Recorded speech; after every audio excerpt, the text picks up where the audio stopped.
आदुल अली हैदराबाद से हैं। उनसे अनुरोध है कि डायस पे आके वो अपनी बात रखें।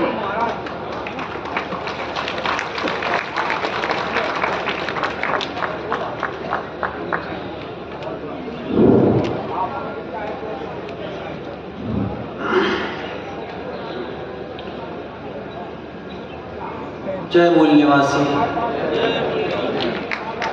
डायस पे बैठे हुए तमाम मुअज़्ज़ज़ मेहमान, बाहर से तशरीफ़ लाए तमाम हमारे अतिथिगण, ये हम सब के लिए बहुत ही खुशी और मसर्रत का मौका है कि आज हम लोग मुल्क के मुख्तलिफ हिस्से से आए हुए, लेकिन हम सबों को एक ही चीज़ ने जोड़ा है, देखने में, पहनने में, सब में अलग अलग हैं, लेकिन हमको एक चीज़ ने हम लोगों को जोड़ा, वो है विचारधारा।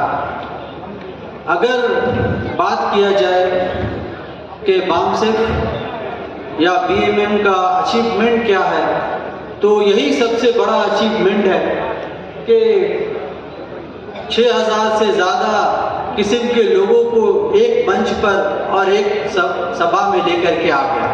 इससे बड़ा मैं समझता हूँ कि ये बहुत बड़ा हमारा अचीवमेंट है।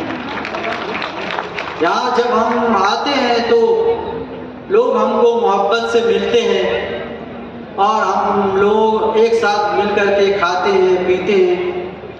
ये भी बहुत बड़ा अचीवमेंट है। आप जानते हैं कि यहाँ जो वन व्यवस्था जो यहाँ नाफिज है, उसमें क्या है कि कॉमन डाइनिंग नहीं हो सकता, एक साथ बैठ करके खा नहीं सकते, और कॉमन मैरिज भी नहीं हो सकता, लेकिन कॉमन डाइनिंग तो हो गया। तो ये बहुत बड़ा हमारा अचीवमेंट है।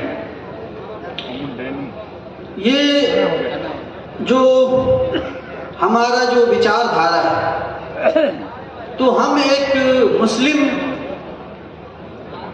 कैलेरिक की बुनियाद पर या मौलाना होने की बुनियाद पर मैं ये बात कहता हूँ आप लोग को यकीनी कि बाबा साहब अम्बेडकर और उससे पहले महात्मा गौतम बुद्ध और जितने भी हमारे विद्रोही इसके जो भी महापुरुष थे, उन सब की जो विचारधारा है और बाबा साहब अम्बेडकर की जो विचारधारा है, जन्म के आधार पे कोई भी बड़ा छोटा नहीं हो सकता। हमारे यहाँ कर्म के आधार पे कोई बड़ा और कोई छोटा होता है। तो हम लोग तो पहले दिन से इस विचारधारा को मानते हैं और उसको प्रैक्टिस करते हैं। हमारे जो नबी थे, उनका जो सबसे आखिरी जो प्रवचन हुआ था, उसमें उन्होंने ये कहा था कि किसी भी अरबी को गैर अरबी पे यानी दूसरे मुल्क के रहने वाले पे कोई बड़ाई नहीं है, किसी काले को किसी गोरे पर नहीं है, किसी आका को उसके गुलाम पे नहीं है, यानी सब एक बराबर है। तो समानता की तालीम जो है, ये इस्लाम की रगो रेशे में डाला हुआ है और इस्लाम में हर जगह, हर इबादत, हर प्रैक्टिस में इसको पूरा इसका ख्याल किया जाता है।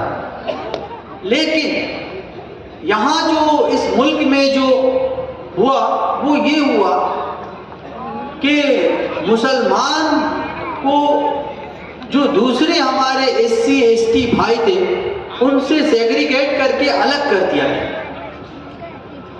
और वो कैसे हुआ, क्या हुआ, उसकी अलग एक दास्तान है, एक कहानी है, वो तो यहाँ पे कहना, लेकिन ये हो गया। और बाबा साहब अम्बेडकर का जो लिटरेचर है, वो मुसलमानों तक पहुँचा ही नहीं, और पहुँचा भी तो इस नाम से पहुँचा कि अरे बाबा साहब अम्बेडकर, अच्छा ये तो दलितों के लीडर हैं, ये तो इनके लीडर हैं। मुसलमान कुछ भी नहीं जानते उनके बारे में। हम लोगों ने जब पढ़ा तो हम लोग को बहुत हैरत हुई। मैं आपको अपनी बात बताता हूँ कि जब मैं कॉलेज में पढ़ता था हिफलू में और वहाँ बहुजन समाज का मूवमेंट था, तो मुझे बार बार ये इतराज होता था, अरे यार ये लोग क्या मूवमेंट चलाते हैं, ये क्यों हमेशा कहते रहते हैं यार हमको पीछे कर दिए, हमको पीछे, हमको हक नहीं दे रहे, जाओ ना हक लो। मैं ये बोलता था, जाओ हक लो, तुमको किसने रोका? तो मुझे ये सारा षड्यंत्र और ये सारी साजिश का इल्म ही नहीं था। मैं अभी सोचता हूँ कि मैं कितना नावाकिफ था। तो जब हम लोगों ने ये सब चीजें जाना, समझा, पढ़ा, तो वो जो उलझाव था, जो बुद्धि था, वो खुलता गया और ये बात समझ में आई कि नहीं, हम पर जो कुछ हो रहा है ये तो बहुत ही कम है, कुछ भी नहीं है, और ये इसका ड्यूरेशन जो है सिर्फ 70 ईयर्स है। लेकिन हमारे SC ST जो मूल निवासी हैं और हम लोग भी उसी में से होंगे, हमारे बाप दादा भी उसी में से होंगे। लेकिन इतनी बात तो हम यकीनी तौर पे आपको कह सकते हैं कि हमारे बाप दादा हिंदू नहीं थे।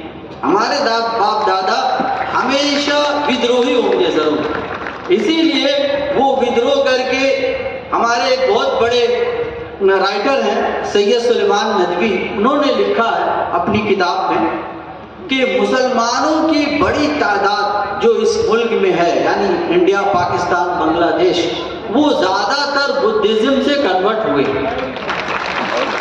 ज्यादातर। तो हमारे बाप दादा बुद्धिज्म में होंगे, उससे मुसलमान बने होंगे। चूंकि इस्लाम जो है समानता का मजहब है। इस्लाम जो है कोई जन्म के आधार पे किसी को बड़ा छोटा नहीं मानता, और हमारे जो लोग होंगे वो समानता की तलाश में, इज्जत नफ्स की तलाश में इस मजहब को कबूल किए हैं। तो मैं अपने मुस्लिम भाइयों से ये कहना चाहता हूँ और उनको ये पैगाम देना चाहता हूँ कि भाइयों उठो, खड़े हो जाओ और इस लड़ाई में आगे बढ़ करके चलो।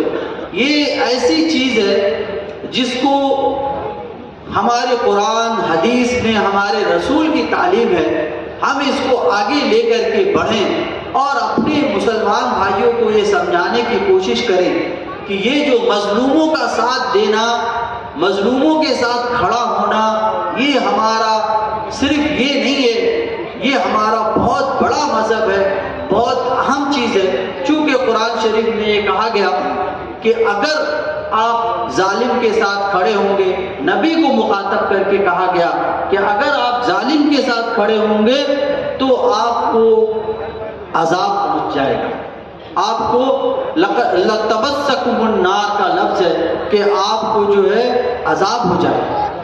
तो इसलिए हम लोग अगर नासमझी में अब तक ऐसा किए हैं तो अल्लाह उसको माफ़ करे, लेकिन अब समझ बूझ करके हमको मजलूमों के साथ खड़ा होना चाहिए। और ये लड़ाई बामसेफ की या बाबा साहब अम्बेडकर की नहीं है, ये लड़ाई तो हम सब की है। हम सबको इसमें आगे बढ़ करके अब इसमें जो कमी हुई है ये कि हमारे जो मुस्लिम समाज में एक आदत है, एक नफ्सियात है कि वो हर चीज़ को इस्लाम के वे से समझना चाहते हैं।